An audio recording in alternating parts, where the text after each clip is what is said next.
Mishra from class 9th and today I am teaching physics. So firstly I will thank to our teacher to giving me this opportunity to teaching any subject, anything. So I would teaching physics. So I would teaching chapter 2 force and law of motion. So as you know, rest. First topic is our rest. अगर हम पहले chapter अगर हमको सीखना है तो पहले हमको कुछ बेसिक पॉइंट्स जानने होंगे, जो कि पहला है हमारा रेस्ट. कोई भी चीज़ आपको मैं सिंपल वर्ड में बताऊंगी. अगर कोई भी चीज़ है अगर वो रेस्ट पे है, मान लो कि ये स्टूल है, अगर ये रेस्ट पर है, ये अपनी पोजीशन पर है, ये ना हिल रहा है ना ये डुल रहा है, तो that is called rest position. इसको हम बोलेंगे रेस्ट. और अगर वही बात करें मोशन की, मैं चल रही हूँ, मैं खा रही हूँ, मैं बोल रही हूँ, ये हो जाएगा हमारा मोशन. और अगर तीसरा टॉपिक हमारा है डायरेक्शन.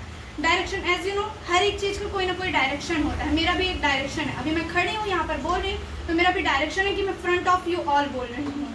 सो बेसिकली जो चैप्टर है फोर्स से है. तो फोर्स के बारे में पहले मैं बताऊँगी. Force is defined as a push और pull of any body and any object. जैसे कि अगर हम किसी चीज़ को अपनी तरफ पुश कर रहे हैं, पुल कर रहे हैं, तो वो होगा हमारा फोर्स. जैसे कि फॉर एग्जांपल हम एक स्लाइडिंग डोर है, हम अगर उसको पुश कर रहे हैं उसकी तरफ, तब भी वो ओपन हो रहा है, पुल कर रहे हैं तब भी वो ओपन हो रहा है. और force is an external effort that can change any object state of motion और रेस्ट और change of its shapes. Force जो होता है वो रेस्ट की पोजीशन को बताता है, हमें शेप बताता है, उसकी हम शेप भी चेंज कर सकते हैं, साइज भी चेंज कर सकते हैं. और effects of force. So first is force can make a stationary body moving. Force एक चीज़, कोई भी स्टेशनरी बॉडी है तो वो उसे मूव कर सकता है. फॉर एग्जांपल कोई इंसान है, वो मतलब खड़े होकर कोई फ़ोन देख रहा है, कोई भी कुछ भी कर रहा है, हमको नहीं पता कि वो क्या कर रहा है, लेकिन वो कुछ भी कर रहा है. अगर पीछे से उसको कोई धक्का देता है तो एक्चुअली वो गिरेगा, आगे को गिरेगा. तो इसमें स्टेशनरी बॉडी मूविंग हो रही है हमारी.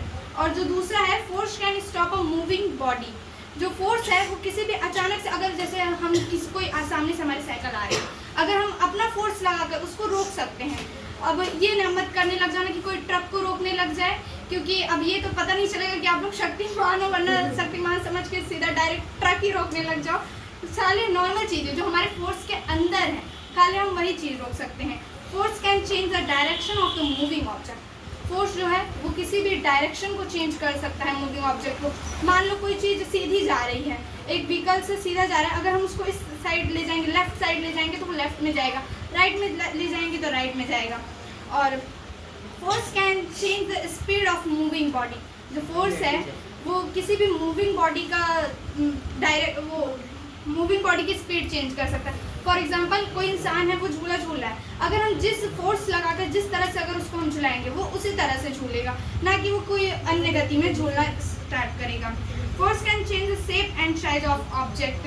आपको तो ये तो पता ही होगा कि जो फोर्स है वो किसी भी चीज़ का शेप, साइज, ऑब्जेक्ट, हर एक चीज़ बदल सकता है.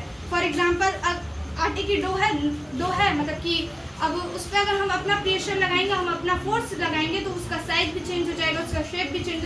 हम कोई पर्सनल शेप नहीं है कि आटे का कि हमको इसको सर्कल ही बनाना है, रेक्टेंगल ही बनाना है. उसका वो हमारे ऊपर डिपेंड करता है कि हम किस शेप में बना रहे हैं अपने डो को.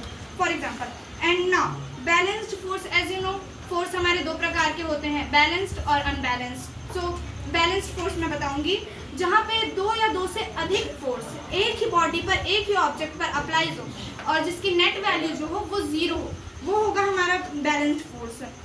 जैसे फॉर एग्जांपल दो लोग हैं, अब वो लोग फाइट कर रहे हैं आपस में और वो लोग नेट इक्वल जीरो मतलब कि वो एक्सेलरेट कर रहे हैं, तो वहाँ पे क्या होगा कि जीरो फोर्स अप्लाई हो रहा है, तो ये हमारा बैलेंस्ड फोर्स होगा. और जो अनबैलेंस्ड फोर्स है जिसमें दोनों बॉडी मतलब फाइट तो करें लेकिन अनबैलेंस्ड हो, उनकी जो नेट वैल्यू हो वो जीरो ना आए, तो उसको हम बोलेंगे अनबैलेंस्ड फोर्स.